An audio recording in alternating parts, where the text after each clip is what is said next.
Top of the morning, everybody. Welcome to The Sweat, presented by DraftKings. I am Emerson Lotzia, a single-issue voter, Emerson Lotzia, who will vote for any candidate, Democrat, Republican, or other, whose platform is to abolish the archaic, laughable, and neglectful NFL overtime rules. And speaking of trash, after last week's garbage barge of playoff games, football fans were gifted one of the greatest weekends in recent NFL history. 4 games, 4 walk-offs, 4 absolute gems that were jam-packed with huge plays, magnificent mistakes, and career-defining moments. And we're not done yet. Good morning to our NFL panel, consisting of DraftKings contributors Pierce Dietrich, Jeff Ulrich, and Maddie Meiselman, here to preview the AFC Championship game between the Chiefs and the Bengals. Before we do that, Cincinnati gets the last-second win despite Joe Burrow being sacked 9 times. Ryan Tannehill tossing 3 picks. Derrick Henry was not Derrick Henry. What was your biggest takeaway in this game, Jeff? I mean, the biggest takeaway is the Titans obviously shot themselves in the proverbial foot a little bit by running Derrick Henry, who hadn't played in 10 weeks, a little bit too much, and then Ryan Tannehill turned the ball over. I mean, it was just one of those situations where the Titans defense did everything they needed to do to win, but they basically got a complete floor game from the Titans offense. And the Titans offense floor game is not very good. They're right up there with the worst teams in the league when they play bad on offense. So that's pretty much how the Bengals got here. I mean, they did what they needed to do. Joe Burrow executed. I didn't really think they did anything spectacular. The big plays were there with Jamar Chase when they needed some chunk yardage, but realistically, this is a game I see the Titans lost rather than kind of the Bengals going out and showing us anything spectacular, because when you allow your quarterback to get sacked 9 times, 9 times, there's Bueller reference there. I don't really know how much faith I have in them going forward. All right, Pierce, how you feel about this one? Your biggest takeaway was what? Well, let's go a different route. Evan McPherson, the rookie kicker. He's got some swagger. He called his shot before he went out there. I know people don't care about kickers in DFS, but if you're on the betting side, you should care about this guy. He's got ice water in his veins. He was putting points on the board all throughout the game. So if you're betting Bengals and the spread, he helped you a ton. And if you're crazy enough, and I don't think it's crazy at all, to take the Bengals and the money line this week, we're expecting a shootout. No one's going to talk about the kicker. But if this comes down to a final possession, you're going to feel pretty comfortable with Evan McPherson lining up for a game winner and your money line bet cash. All right, Maddie, the Bengals are not a year away anymore. They're one of the AFC's top teams right now. Yeah, so what I feel like I should focus on is that this was a bad football game, and especially the Bengals offense just didn't play well, but they have so much talent at wide receiver that it just masks all their problems. So this could just be a pro Jamar Chase segment because the guy is just insanely good. But what I really feel like I want to focus on instead is the running back thing that I guess analytics have been harping on for so long, just that there is not that much importance on having a star running back on the field. Derrick Henry had fewer rushing yards than Dante Foreman in how many? Okay, there was some noise coming from my computer. Someone doesn't want me to talk about Derrick Henry, but Foreman outrushed him on a 1/5 of the carries. It's just, this continues to be a thing where it's just not a big deal to have a star running back on your team, and it couldn't have been any more clear than it was in this game. All right, well, Pierce, we were treated to an absolute masterpiece to end the weekend. Buffalo and Kansas City with the title bout that was every bit like the Godzilla versus Kong spectacle we were expected it to be. So we can expect debates, right, for months on the league's horrible overtime rules that kept Buffalo from even touching the ball. But what did you learn last night between these two teams? You are not going to let this overtime thing go. No, I'm not. I'm not. It's the only thing that's going to unite this country, Pierce, is banning these rules, changing the overtime rules in the NFL. Go ahead. Yeah, you're going to have a hard time getting Kansas City to buy in with you. But, hey, who cares about Kansas City? And really, it was a spectacular offensive performance. But defensively, it was pretty awful on both sides. We just need to be more concerned about Kansas City. Yeah, it looked like their defense had turned things around, but not really. They played a soft schedule down the stretch. At the beginning of the season, when they were facing tough teams, they were getting torched. And we saw them play a tough team, and Gabe Davis went for 200 yards. I think Kansas City should be eliminated for the playoffs just for doing that. What are they going to do against Jamar Chase? if Gabe is putting up 200 on him, Jamar Chase is going to do 200 again. He's already done it once. T. Higgins is going to shred him. This is going to be a long game for Kansas City's defense ahead of them. By the way, Kansas City tried to change these rules 2 years ago when the Patriots did the same thing to them. And, of course, now they're all hush-hush and very quiet. Matt, what'd you learn last night between the Bills and Chiefs? Yeah, I want to focus on Gabe Davis, too, because I think he's probably a pretty good player, but this is just such a strong reminder of how much variance there is in football. I mean, in all sports, but football especially, that people can spend a whole week or even more breaking down all the various matchups and things in a football game.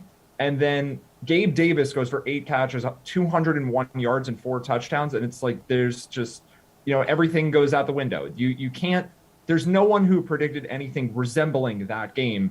And sometimes it's just worth taking note of the fact that no matter what things seem obvious in football, just, this Gabe Davis 200-yard 4-touchdown game can happen. And we don't really know as much as we think. Let's take that a step further. How is this going to affect Gabe Davis in season-long fantasy next year and versus Steph Diggs? This game is going to stick in people's minds for the entire year. Gabe Davis is going to go way overdrafted next year. Well, go ahead, Jeff. Jeff, is that Jeff, is that one of the things you learned last night? One of the things that came to mind for you? I mean, it's definitely something that's stuck in my mind. But, I mean, just in terms of this game, look, the Buffalo Bills were playing perfect football. And it's just a stark reminder that when you have a player like Patrick Mahomes and a coach like Andy Reid, and they're on top of their game, it's essentially they're unbeatable. I mean, you cannot stop Patrick Mahomes from gaining 20 yards when he's playing that well. You just can't stop it. There basically had to be 0 seconds on the clock when Buffalo scored, and there wasn't. And because there wasn't, I mean, Patrick Mahomes is like, okay, I'm just going to get my 3 points here because that's what I do. So it's a stark reminder of who the best player in the NFL is, and it's Patrick Mahomes. And we're all idiots for even suggesting this guy was going through a bad season or anything at the start of the year. He is the alpha. He's the dude. That's the biggest thing that I take away from this game is just Kansas City is unbeatable with Patrick Mahomes when he's playing that way. Shout out to the Buffalo Bills. They're going to be a good team for a long time, and I'm sure eventually they'll get over there and they'll catch Mahomes on an off day. But, man, I mean, what a player. Yeah, 25 points scored in the final 2 minutes of that game, 4 all-or-nothing drives to end regulation, and in overtime that probably would have been too short had it been 3 days long. Now we look ahead to which player has the best matchup and you think will be the top DFS guy in Bengals Chiefs in this game, Matt? There are so many good choices here, and I almost want to take Byron Pringle, who's just been really, really good for the Chiefs, but I'll just stick on his same team and go with the guy who's more obvious, and TYREEK Hill. I mean, Hill did seem to have some injury concerns for about a month, but I don't think we need to be concerned anymore after not the game-winning touchdown, but the touchdown that, led to several more touchdowns before they finally won. TYREEK Hill was really, really good in this game. I don't think we have to worry that he's hurt. And if TYREEK Hill's not hurt, he can go for 200-plus yards, 40-plus fantasy points, 50 fantasy points, whatever, in any given game. He's playing a Bengals team that I still don't think is very good. I'm not really sure how they wound up here, but the Chiefs should do really well offensively here. Obviously, we expect this to be a high-scoring game, and Hill is the guy who I think has the most upside. All right, Jeff, you feeling McPringleberry? I mean, I know Pierce is going to pick Jamar Chase, but I really do think you got to pick a guy on the Kansas City side. I'm kind of on the Matt side here. I mean, Cincinnati's a nice team. I love Joe Burrow. He's got so much swagger, but I just feel like the Kansas City is they're just like the better version of Cincinnati right now. Maybe Cincinnati becomes Kansas City down the road, but I think it's going to be Travis KELCE here. It could be TYREEK Hill, but I'm going to go with Travis KELCE. This matchup against the Cincinnati Bengals linebacker crew and say this is just a complete mismatch. Cincinnati was easily a bottom 5 team in covering against tight ends in pretty much every facet this year. We saw what Travis KELCE did, and KELCE went through his little bad patch this year too, but I mean, what a catch, fade in the end zone to end the game. This guy's going to be up for it. He could just, he could sleepwalk to 10 catches in this game. That's how good a matchup this is. So I'm gonna lean again. I think you need to lean on this question, someone on the Kansas City side, but I'm gonna go with KELCE. I mean, Pierce, if you're going Jamar Chase, it's not a bad pick. Another 100-yard game for him. How is Kansas City the better version of Cincinnati? We just watched these teams play each other, and Cincinnati was the better version of Kansas City, and the numbers are there to prove. Big sample size, pal. One game, sure, yeah, okay. One game. I'm looking big picture, 5 years. Who went to the AFC Championship 3 years in a row? Where was Cincinnati I'm sorry, last year? Jamar Chase wasn't eligible to play over the last 5 years because he was still in high school. In 1 year, he's been pretty good. I mean, he's the MVP candidate in my book. You see the way that he plays. Without him, Cincinnati's not in the playoffs. Cincinnati's not going to the Super Bowl. Tell me a player that's been more valuable than Jamar Chase. There isn't one. And the Cincinnati receivers are right up there with T. Higgins is a number one wide receiver on any other team. Boyd is probably one of the best, if not the best, number 3 receiver. And Uzoma was amazing last week as a tight end, as a safety valve. Burrow got sacked 9 times. A lot of times he just checked down, got the ball to C.J. Uzoma over the middle, got the first down. He's cheap. All the Bengals are cheaper than the Chiefs this week. They're the play. And Jeff, would you like to apologize to Pierce for the Bengals knocking off your Titans, who were your Super Bowl pick? I'll never, ever apologize to Pierce. I will apologize to my huge fan base out there. I thought we were in a great spot here with the Titans, getting them a big plus money. You know, the team just didn't get there. I mean, it just happens. Everything fell into place.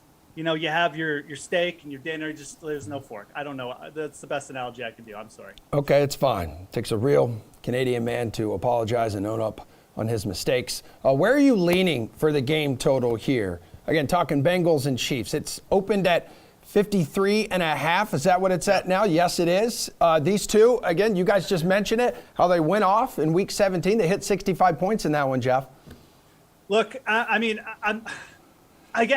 like Joe Burrow. I do like this Cincinnati Bengals team. I really think the future is so high here. I do agree Jamar Chase is great. I'm afraid for this game. I think that the Bengals offense is going to I think Joe Burrow's going to get sacked a lot in this game. And I think that you're going to kind of hit a brick wall here with this Cincinnati Bengals defense. I get that the Chiefs looked bad last week on defense, but that was against the Buffalo Bills. I don't think people realize how good the Buffalo Bills were playing. I think the Chiefs defense is going to stop the Bengals offense a little bit here. And I think this total, you need to wait a little bit because I think this will definitely get to 55.5 because we have the precedent, the recency bias. They just played in a shootout. But I'm going to take the under in this game. I just don't think that the Cincinnati Bengals offense is going to keep this roll going. All right, Pierce, do you agree with that? Do you expect fireworks galore? Yeah, there's going to be plenty of fireworks. These defenses are not good.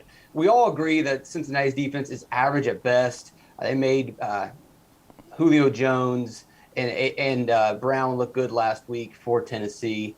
And you look at the Kansas City defense.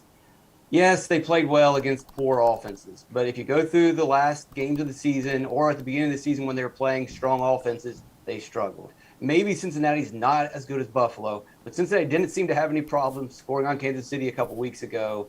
You've got to go with the over here. Do you have to go with the over here, Matt? Is that what you're feeling? I don't think you have to. I'm more on the same page with Jeff here in terms of waiting and then betting the under later. But my concern is that Tyrann Mathieu got hurt, and I personally don't know how much that affects what the Bengals are going to be able to do through the air or just their offense in general. So I'm cautiously leaning towards the under, but I do expect the total will go up. So if you like the over, bet it now. I think that point is definitely true where we're going to see this climb throughout the week because everyone wants to root for scoring in this game, maybe except me. I think rooting for unders is fun. It's just like something that I really enjoy doing with my time. But a lot of people like rooting for points, and I think because of that, we see the total go up a lot. Now it is time to name our Super Fantasy Player of the Week presented by Supercuts. And of course, with more than 55 DraftKings fantasy points, Bills receiver Gabriel Davis is your Super Fantasy Player of the Week. 8 catches, 201 yards, a postseason record of 4 receiving touchdowns. Both quarterbacks, yes, they delivered more than 40 DK fantasy points. But Jeff, you expect another receiver to be next week's Super Fantasy Player of the Week, or will you take a quarterback to earn that honor? I'm going to go with the tight end. How's that? I'm going to go with Travis KELCE. Is that allowed? Am I allowed to pick Yes. Travis KELCE? He's got a great haircut, so I think he very much fits with the Supercuts mode here. But look, I mean, Travis KELCE going up against the Cincinnati Bengals defense.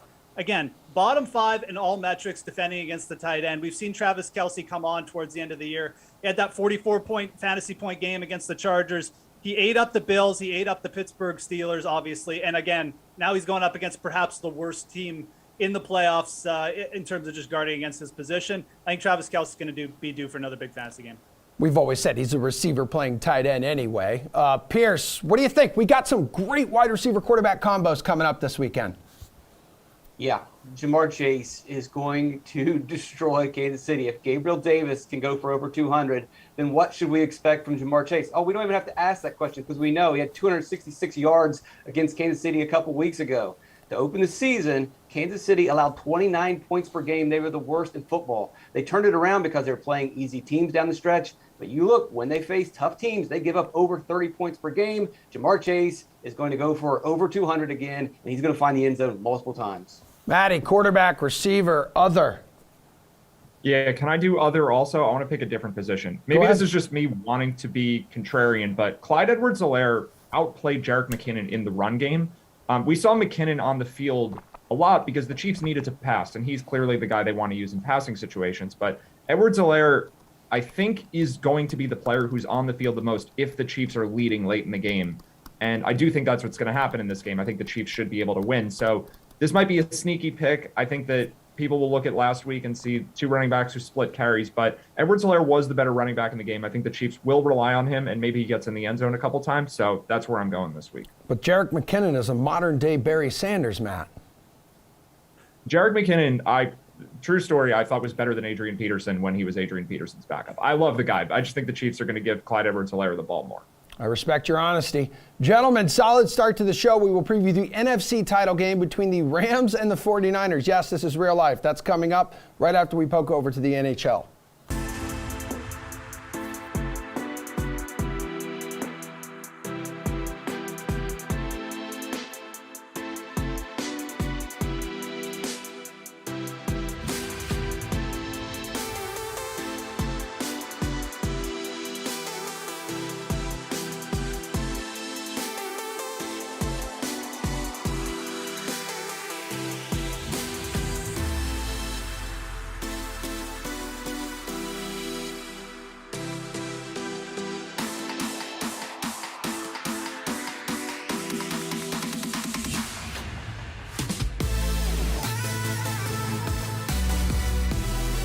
Seven games around the NHL tonight. DraftKings contributor Jeff Ulrich, hey, he's back, and RotoWire's Paul Bruno, hey, are here to share their favorite DFS and sportsbook play. So let's just start off simple here, very easy. You can handle this. Favorite center for your lineup, Jeff? I'm going to go Mika Zibanejad. Can I handle it? I don't know. I mean, I picked the guy with a hard name to say. Yep. Zibanejad's, he's just been really good. I mean, the whole Rangers top line has been really good. Like 15 points in his last 10 games. He's playing with Chris Kreider, and Chris Kreider is just on fire. Zibanejad just is obviously benefiting. I mean, he's got 6 assists over his last 3 games. Rangers are at home here as well. I'm not really afraid of the LA Kings that much. I mean, special teams aren't great. They're an okay team 5-on-5, but I think with the way this Rangers top line is playing, Zibanejad at 7,200 is a really nice value tonight, and that's kind of where I want to go if you're going to pay down off the top guys. Paul, where you going at center? You know what? This is a day to fade some of the big boys. I agree with Jeff, and there's a few really lopsided matchups that I'm diving into, and I'll touch on a couple of them here. Rupe Hintz costs only $6,900. He has 11 points in his last 10 games, traveling to Philadelphia. They've not won in 11 games, a club record, I think, and they're decimated by injuries right now. Not COVID, they're legit injuries here on this roster. So they're feeling an AHL lineup pretty much against the visiting Stars, who are on a pretty good heater right now. Then I also like Ryan Hartman as my other recommendation. He's only $6,000 as the Wild host the woeful Canadians. I'm not going to get tired of saying that, who have won only 2 of their last 10 games. And believe me, that's an improvement for them over the time before. First line minutes await him between Zuccarello and Kaprizov. They're going to have points now night there in Minnesota, I think. Guys, we'll stick in DFS. Let's go to the wings and things department. Paul, who stands out to you? You got a guy? You got a couple? I got a couple. David Pastrnak is on fire for the Bruins, scoring 11 goals in his last 10 games played. They hosted Anaheim Club that is only 3-7 in their last 10, while the Bees are 8-2. Pastrnak cost $8,600 and is the hottest player that I'm willing to pay up for tonight. I said I like the Dallas matchup. As stated earlier, Jason Robertson is on fire for them too, with 8 goals and 8 helpers, along with 35 shots on goal in his last 10 games, costing $6,400. Part of the Stars' top line up there as well. And I want to get a piece of the Avs big line too. The cheapest option there is Gabe Landeskog for $6,500. He's got 6 goals and 6 helpers, 28 shots in his last 10 games, averaging 14.4 DraftKings points per game. Chicago comes to Colorado on a 3-game losing streak, giving up 12 goals in that stretch. Signs are pointing to a high-scoring game there. Yo, Jeff, you want a carbo load here with Pasta? He's got 2 games north of 27 fantasy points in his last 5. I mean, this is one of those slates. It just feels like you can't go wrong on the winger department. I feel like I could mention about 10 players here, and we'd all just be like, oh, yeah, that's actually a good play. Pasternak is one of them, but I think you just pay down for Kirill Kaprizov here. I mean, 4.6 shots, averaging over his last 10 games, 15 points. This guy's been super consistent. He's averaging over 19 fantasy points per game over those last 10 games as well. And, I mean, realistically, he's got the best matchup, and he's cheaper than Pasternak. So I think Kaprizov is the guy you really want to pay up for. I mean, again, I don't need to go over the Montreal stats at this point. They allow 35 shots on net. And with all the poor special teams, the quality chances they give up. I think if you're paying down too, Paul mentioned the Minnesota guys. I mean, getting a piece of that line is fine, but don't forget about St. Louis in this spot either. Jordan Kyrou, 6,100, playing alongside Vladimir Tarasenko now. That line is healthy. There's some good value with St. Louis tonight. I like them just as a play, but winger is stacked. Paul's right. Go cheap at center and just load up on the wingers. Jeff, let's go back to the blue line crew here, and I'm looking at 2 dudes north of $7,000, Makar and Pietrangelo. One of them, will you stuff inside your lineup? No, I will not stuff either inside my lineup because I've paid up so much. I've carbo loaded at winger tonight. And the thing is, Pietrangelo is nice. He's a consistent play, but you can get Shea Theodore for $5,900, and I really think that's where you should start tonight.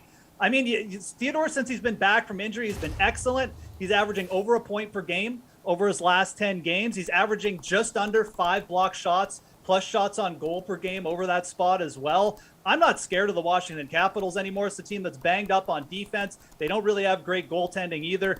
Theodore gets you power play time. He basically splits power play exposure with Alex Pietrangelo every night as well. So take the cheaper guy who's producing. Shea Theodore is great. And if you want a cheap guy, Justin Schultz, playing big minutes for the Washington Capitals as well. They got major injuries on the back end. Orlov now out, it looks like. So Justin Schultz, a good value option too. Paul, what's your strategy here back at the blue line? You know what? If you're going to take a big price tag tonight, it's got to be Charlie McAvoy for me. Not only is this guy a point per game player in his last 10, but he's also blocked 16 shots. None of the other guys do that. And he's playing over 23 minutes as the power play quarterback for the Bruins. We know how good that attack is.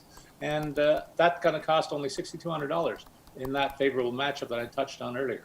John Klingberg, if you want to go cheap, this guy's picked up his offensive pace at a time when he's reportedly asked for a trade. So you know he's extra motivated to get the most out of the possibility of moving, get people excited about it. He's got 9 points in his last 10 games played, and is the power play quarterback over there. I think he's only going to cost $4,900 tonight, so that's a very reasonable price tag for a guy with his credentials. Minnesota's attack is going to be one that's featured in my lineup tonight. I said Jared Spurgeon is their power play quarterback. He only costs $3,400, playing 20 minutes a game and getting all the high leverage minutes on that power play unit. 6 points in his last 10 games. He's going to build on that. I think it's a great value for his role in that matchup this evening. Paul, let's poke over to the DK Sportsbook here. Which game is going over the goal total tonight? Well, I touched on a couple of them. I think you probably guessed. Dallas versus Philly is a lopsided matchup. The line is set at 6. I think the Stars could get there by themselves with half their lineup coming from the AHL. It should be reasonable to expect a big goal total on their share. And then ditto for the Bruins hosting a reeling Anaheim club. They're going north while the Ducks are going south, and that 5.5 line is very low as well. I think I'd go to the alternate line there for 6.5 to get a better payoff, in fact. And finally, I think Minnesota's in for a point tonight, as suggested against Montreal, so I'll take the over the 6 line there. Jeff, 5 of the 7 games have a goal total of 6, the other 2, 5.5. Yeah, it could be a really fun night from a fantasy perspective. There's some bigger lines out there. And I mean, look, I'm pretty much on the same overs as Paul here. I'm going to go to the Dallas Stars and Philadelphia Flyers and talk about them a little bit. There's a couple different ways you can bet this too, but you've got a Stars team. They've scored 5 or more goals in 5 of their last 10 games. The Flyers have allowed 4 or more goals in 6 of their last 10 games. The Flyers have just been over machines. So there's really no reason to stop targeting this team. And I mean, the Dallas Stars offense, their top line, like we already talked about Jason Robertson being on fire. I mean, this top line is nearly unstoppable. I think you can bet the Dallas Stars. I actually like going to their team totals and betting that over 3.5 goals on the Dallas Stars. A little bit better here tonight. You can get plus 135, I believe, last time I checked.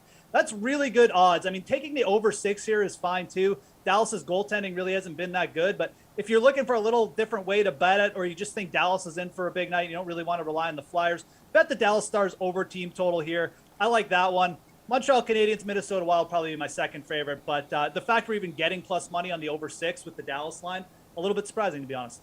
All right, Professor, slate-approved pick. Favorite bet on the board, Jeff? I'm going to go to the St. Louis Blues money line, plus 120 on the road here against Calgary. Calgary just still getting too much respect here, in my opinion. They've lost 5 of their last 6 games here. St. Louis Blues come in 6-0-1 in their last 7 games. They're healthy. Their entire top 6 is healthy. I think they have too much speed in their top 6 for Calgary to slow down. Calgary's 5-4-4 at home this year too. I'm surprised we're getting like plus 120 here. I think this is a very good money line for St. Louis tonight. All right, Paul, bring us home. I'm in complete agreement with Jeff. I'm not even going to try to give you a second bet. Going to build on that case, though. I like the Blues as the underdog in Calgary tonight. I think that's a mistake, in fact. They come to town having won 8 of their last 10, playing their best hockey of the year, while the home club has lost 5 of their last 6 and given up 26 goals in that stretch. I can't explain why that should pay me plus 120, because I think the Blues should be favored in this game, but I'll take it. Thank you, Paul. Appreciate you, man. Good seeing you. The Jeff Ulrich Show will continue with the preview of the NFC title game right after this.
Welcome back to The Sweat, everybody, where we now turn our attention to the NFC title game, pairing up the NFC West rivals San Francisco and the Rams of Los Angeles.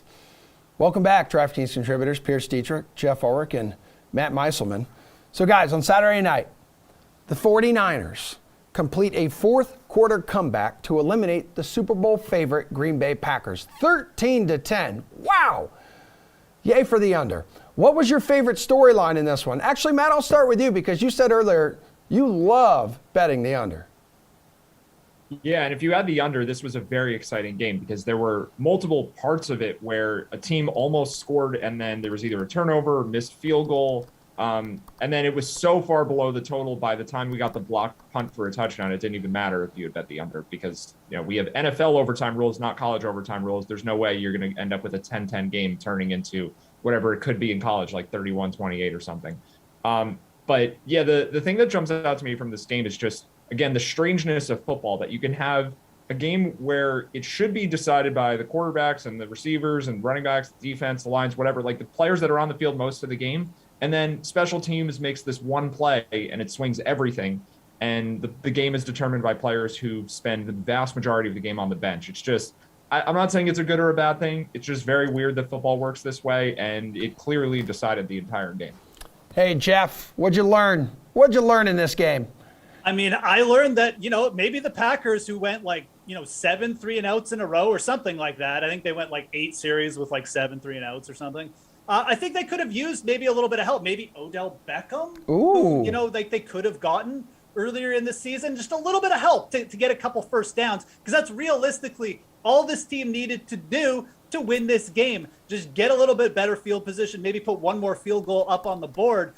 That really is what stuck out. I mean, the Green Bay offense just looked a little bit too one-dimensional. They couldn't move the ball when they needed to. And once again, the Packers management and decision not to draft a little bit more offensive help, not to go out and get a Jamar Chase or someone semi-equivalent to that in the draft, bites them. And that's really what stuck out to me in this game, because the Packers absolutely dominated this game until, like Matt said, the special team stuff just started happening. Okay, Pierce, you're watching this game. The clock hits 0. Your biggest takeaway was what? I was pretty happy well before the clock hit 0 because I was on the under all week. And this game was obviously going under at the end of the first half. Nothing was going to change that, even with the block punt. But you look at that, San Francisco did exactly what I thought. They can't score. They didn't score a touchdown. What are they going to do this week? But still, they somehow find a way to win. So 2 big takeaways. 1, San Francisco's offense, not very good, and they're going to be challenged again this week. But 2, San Francisco just finds ways to win games. It's not pretty. So if you're going to bet against them, which I have been doing, good luck. And congratulations to Jimmy Garoppolo on replacing Dr. Fauci as Aaron Rodgers' least favorite Italian. The favorites continued to fall on Sunday. Rams go up 27-3. Everyone's making the same jokes until the Bucs tie the game with 42 seconds left. That's when Matthew Stafford rewrites his own legacy and pulls a Brady of his own, leading a game-winning drive that ended the season, maybe the career of TB12. Jeff, if you're a Rams backer, how concerned should you be right now?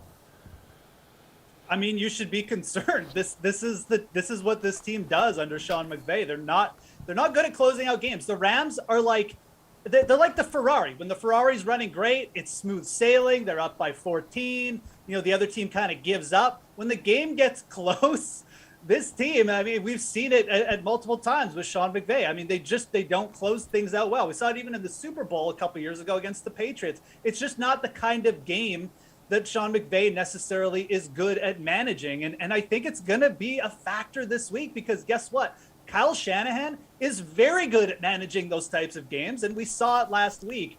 McVay 6-0 against Sean McVay in the last 6 meetings. Pretty much all you need to know about the way these two teams operate. I think the Rams are the more talented team, absolutely. But man, this game, it should be a bit of a red, a warning signal for the Rams. Maybe they get it together and they figure things out this week. But yeah, it was, I mean, to allow that much of a comeback in that spot, it's concerning. And now, Matt, with the 49ers coming to town, like their season sweep of the Rams, that included a 27-24 win at SoFi, like back in Week 18. That clinched the 49ers playoff berth. And in that game, just like many other teams this year, they had no answer for Deebo Samuel. Yeah, I think that 49ers are a really good team. And for that reason, I'd be concerned rooting for the Rams. But there's nothing that happened in the Rams-Bucks game that I'm specifically concerned about. I actually think like a lot of what went wrong for the Rams was entirely fluky. Like there are things that you just don't expect to happen, and it's not coaching, it's not the quarterback. I mean, Cam Akers fumbled twice in pivotal spots, and we had a play where the center snapped the ball over Stafford's head, and Tampa Bay recovered all 3 of those fumbles, which in and of itself is a bit lucky too, right? Like sometimes you fumble, you just get it back. Josh Allen had the same thing happen in his game. So I think the Rams did get really unlucky, and despite all of that, when it mattered most, Cooper Kupp got open way downfield. They got a field goal attempt and they won the game because Cooper Kupp is the best player on the field, most likely. And the Rams just have so much talent. So there was nothing really that happened that I think is predictive. I think they just got pretty unlucky and they still won the game anyway. And Pierce, looking back at both these regular season meetings between them, like Jimmy G, he was steady in both games. But the 49ers offensive line did not allow Aaron Donald to take down Jimmy G in either matchup. Yeah, the story for me, and Matt says that they were just unlucky. I would say that they're inconsistent, and that's what the Rams have been all season. They just don't consistently execute, whether it's a fumble or not converting on third down. They have all the talent in the world. When you look on paper with the teams remaining, or even just the teams in the NFL, the Rams are one of the best. But they have lost plenty of games. They've let us down plenty of times. They're just not a consistent team. From the first whistle to the final whistle, they make too many mistakes, and basically that game on Sunday pretty much encapsulates what we've seen all season from them. They're a lot like the LA Chargers in that they make too many mistakes. It's almost the same exact team, except they have a little bit better of a rush defense. They've got all the weapons. Sometimes they look like Super Bowl champs, and the other times you saw what happened last week when they tried to give the game away as many times as possible. And if you're going to face a San Francisco team that takes advantage of that, good luck. Pierce, was that the last game for Tom Brady? You think he's got a farewell tour in him? He's not done. He'll be back. I don't think he's ever going to retire. Jeff will be off this show before that happens. Ulrich, do you agree he'll be off this show before he retires? I mean, I'm the Tom Brady of the sweat, pal. So, maybe I'll never retire. But no, I don't think it was the last. I don't think it was the last game for Tom Brady either. I just don't think that's how he wants to go out. And realistically, I mean, I think Tom Brady is a guy who's going to have to see some significant decline from himself. Right. He didn't see significant decline this year. He might have played better than he did last year. So I think with that kind of mentality, I think you'll see him return for at least one more year. Yeah, it's crazy, Matty. Like at 44, like he could be the MVP here. Hey, for this game though this week, NFC Championship game, Matt, which player has the best matchup in this contest and you will think will be the top DFS scoring player?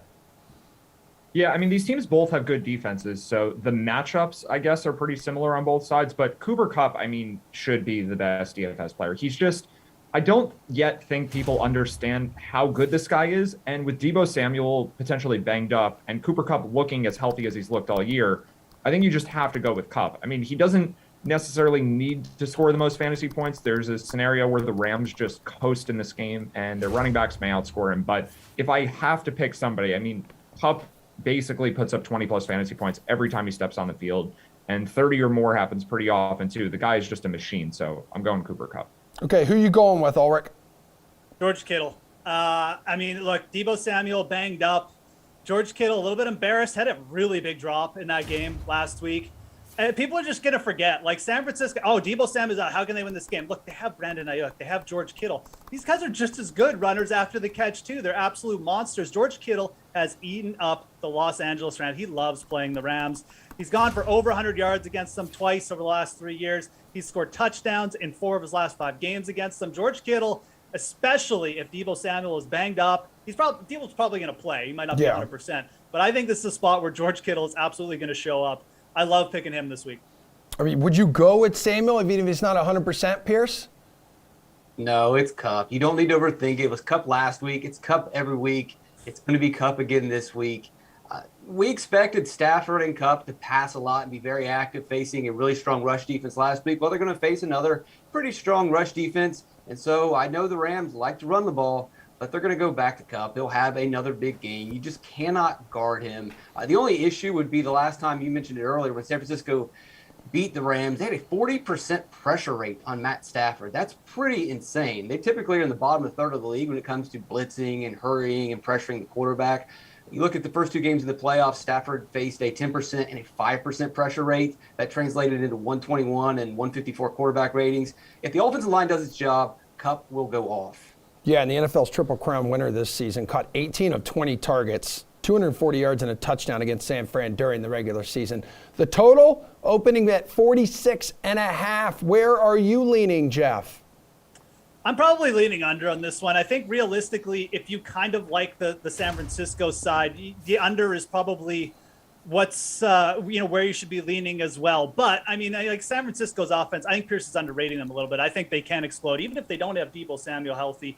For the last 6 meetings, though, between these 2 teams have gone pretty well under this 46 total. So I think we have a little bit of history. This team's generally tend to play each other like a little bit, just like we don't get crazy shootouts between these 2 teams. At least we haven't in the past. Obviously, we don't want to just rely on recent history. It's the playoffs. Anything can happen. But with Deebo Samuel a little bit banged up, the San Francisco defense, too, playing well. And obviously, like the Rams having a lot of talent, I think you'll just probably – there's a more likely scenario where we see a bit more of a defensive battle. San Francisco runs the ball a lot. They just eat up a lot of clock, and we just don't see as many points as probably people are hoping for. So I'm going to lean under. All right, Pierce, how you feel about this total? Under. San Francisco's offense scored 0 touchdowns last week, and the Los Angeles Rams defense is probably better than the Green Bay defense. It all really just comes down to one player, Matt Stafford. If he is throwing interceptions and turning the ball over, then San Francisco with short fields could score.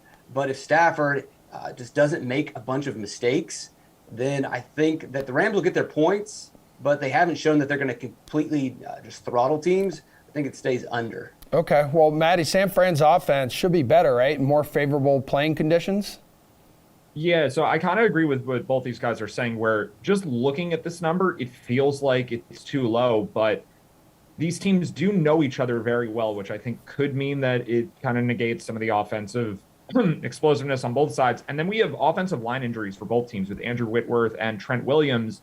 And personally, like, I don't know what the impact of that is really, but it seems like it's a bad thing. And at least if you like the over, it gives you reason to be concerned. So I think I'm leaning under, even though like my gut feeling is over, but I think I'm going to lean under just because of all of those circumstances going on.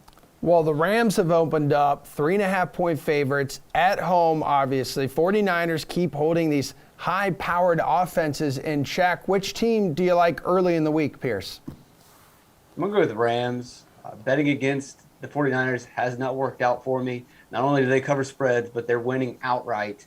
But on paper, they're the better team. If we could somehow separate the inconsistency of the Rams or bad luck, and then also on the other side, the luck of San Francisco, if we could take that out of the equation, then Los Angeles destroys San Francisco. So if for once San Francisco doesn't catch the breaks like a block punt for a touchdown, and the Rams don't just shoot themselves in the foot over and over and over, then the Rams should cruise to victory in this. 49ers have won the last 6 clashes between the two sides. Jeff? Yeah, I don't know why Pierce is harping on how bad the San Francisco offense has been. I mean, okay, they didn't play well last week, but prior to that, they'd scored 23 or more points in 8 of their last 9 games. So, I mean, I think this offense is very underrated, and I think Pierce kind of made the argument for me. San Francisco is just a better team. They're better coached. They're better at executing. And I think at some point in this game, the Rams will give them an opportunity. And again, like Debo or no Debo, I mean, I think that the 49ers have enough playmakers to make the Rams pay here. I think you wait till this line gets up to 4.5, because I think once people start to digest the fact Debo's not going to be 100%, the Rams do have a lot of talent. I think this line will move, but man, I'm taking the 49ers. I really think this team is just a better, more well-coached team, and I think they'll execute again. Maddie, is this another game to take the underdog, getting the points, and thinking they have a real chance to force Super Bowl 54 rematch? Yeah, the 49ers definitely have a real chance. I mean, I think the Rams ultimately win, but getting 3.5 points, like it seems a half point too high. Like, to me, these teams are very, very evenly matched, and home field advantage is not worth 3.5 points. These teams know each other well enough that it might even be worth a little bit less than it normally would be, but home field should be like 2 points or so. And I think like Rams winning by a field goal is a very, very realistic scenario. We saw every single game last week end by a field goal up until, well, I guess the Chiefs kind of ruined that when they tied it and scored a touchdown in overtime. But, you know, these games have all been close. I think we'll see that again. And getting 3.5 points with either team it's really useful. One thing I'll say here at the end is I think that the winner of this game has a much better chance than people are giving them credit for to go on and win the Super Bowl. I think both of these teams are really good. It would be kind of cool to see the Rams advance, win on their home turf a year after Tom Brady and the Buccaneers did just that down in Tampa Bay. Fantastic work today, gentlemen. We will wrap up the show with some NBA best bets right after this.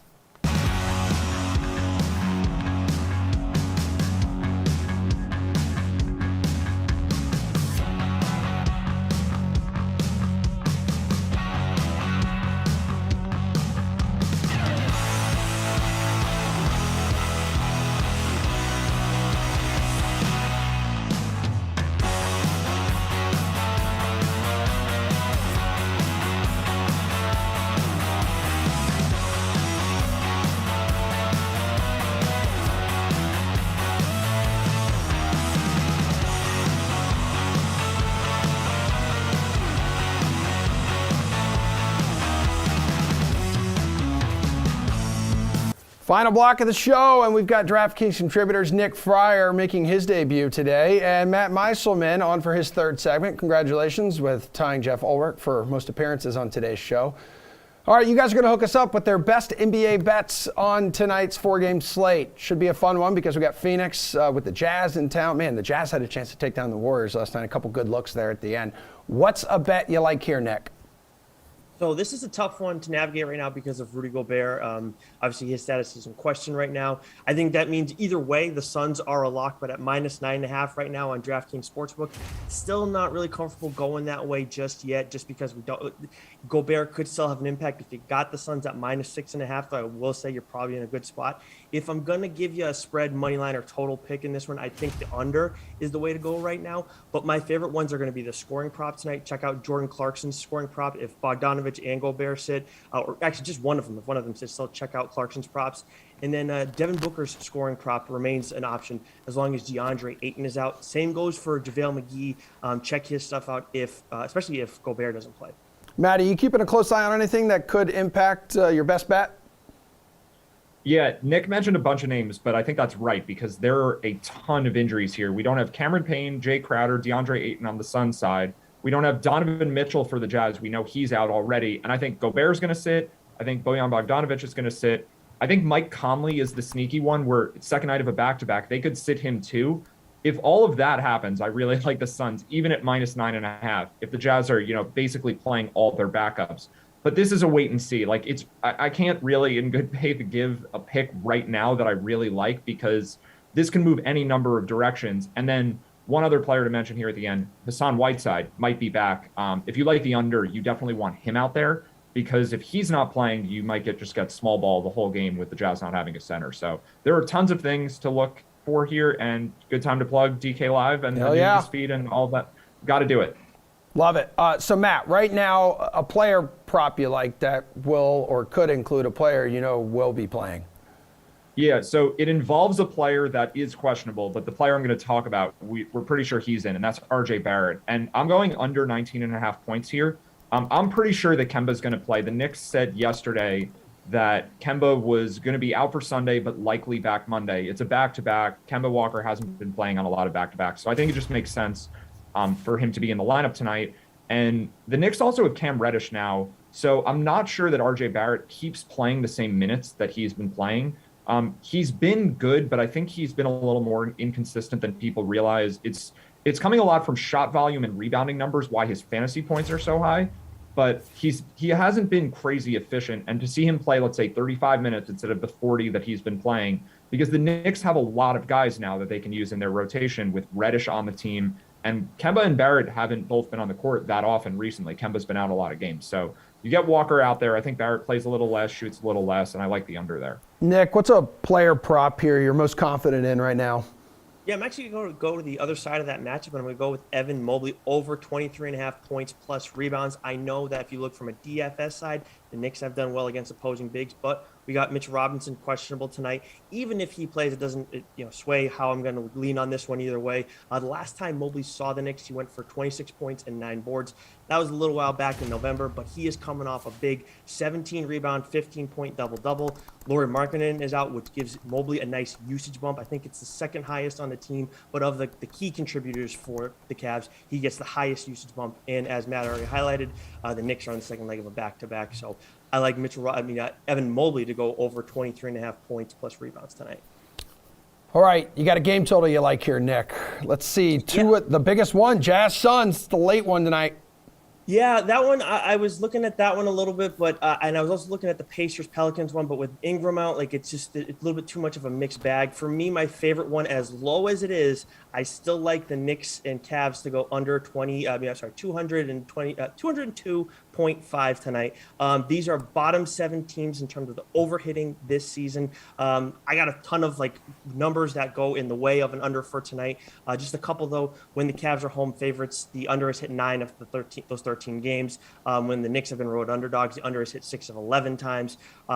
Then you look at the rest advantage, rest disadvantage. So it also sways in the way of the under too. Same thing for if the Knicks are on a second night of a back-to-back, the under is hit 4 of those 6 times. So as low as this is, I still feel good about the Knicks hitting the under every time they go out. And you got a team like the Cavs who hit the under a lot too. So I'm going to go with the under in that one as low as it is. All right, now 201.5 on the DK Sportsbook. Matt, what's the total you like?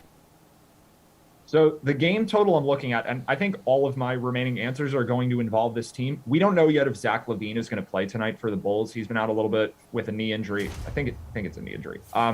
The total's at 216.5 right now for this game, and LaVine is going to have a really, really big impact on the spread, but I think it might even be larger on the total because LaVine is one of those players who's really good at offense, not so good at defense, and plays very quickly. He shoots early in the shot clock, takes a lot of threes, gets to the line. Like, he speeds up the game. So if LaVine's playing, I like the over. If he's not playing, I like the under. That's basically how I'm going to middle this answer. But I really think it's true that LaVine is going to be worth a lot in either direction to the total.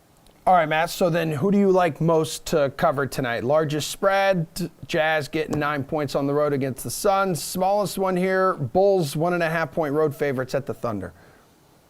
So it's the Thunder regardless of LaVine's status. I think if you want to try to time this right, if you see LaVine's ruled out, you just take the Thunder at that point because the line will move towards them. If LaVine's in, the line probably goes up to 3 or 4, and then at that point, I would just take the Thunder then. So you just kind of wait to see if you can get the best number based on the LaVine news. But even if LaVine comes back, I think the Bulls are a bad team that is legitimately in jeopardy of missing the playoffs. So I'll try to say this as nicely as possible, but the Bulls have a lot of bad players in their rotation right now. And the reason for it is that Lonzo Ball and Alex Caruso are out. Caruso, I mean, I think people know that Caruso is good, but they don't really understand how good. Like, this guy's the best defensive player in the NBA, maybe excluding centers. Like, you probably have to put them at Gobert's in his own category. But among perimeter defenders, Caruso's the best. I don't think it's especially close. And Lonzo Ball is a good defender. And without those guys, I don't think the Bulls can really guard anyone. LaVine doesn't help that. Like I said before, he doesn't play much defense. Like, this team is going to struggle, and they're on a back-to-back. They just played the Magic last night. So I actually think the Thunder win this game regardless of LaVine playing or not. Nick, who covers? You have 8 teams to choose from. Yeah, I was looking at the Thunder for this one, but I ultimately landed on the Pacers when I wrote it up for the DraftKings playbook side of DK Nation. The Pacers were actually +2, I believe, at that point, but they're +3 right now going up against the Pelicans. And worst case scenario tonight, they don't have Karis LeVert again, which has been the case. I'm operating under that impression, of course, with him being questionable. The Pelicans have done well as home favorites this season. They're 4-11 against the spread in those situations. But again, they're without Brandon Ingram tonight, and they are 3-6 against the spread in those situations. And the one time that the Pelicans have been home favorites that they didn't cover this season was the only time that they were favorites without Brandon Ingram. It was actually against the Thunder too. Now, that was back in November, but still the Pacers have been covering in the last 2 games, the last 2 times that they've been without their top 4 guys. And they even managed to beat the Warriors too in that type of situation. So I like the Pacers to cover in this one. Last one here, dude. Slate approved pick. Favorite bet on the board is what, Nick? It's got to be the Evan Mobley prop that I was talking about earlier, points plus rebounds, going over on that one. That's the one situation where it's like there's not as much up in the air. And if Mitchell Robinson plays, I still like the prop. If he doesn't play, it's only going to help it even more to hit the over. Hook us up, Matt. Yeah, it's the Thunder. I mean, I'm going to be anti-Bulls for a while now. So, next time I'm on for an NBA segment, you can just assume I'm going to pick whoever's playing the Bulls. Like, I really think this team is just dramatically overvalued, whether LaVine's in or not. So for me, slate approved pick, it's got to be the Oklahoma City Thunder.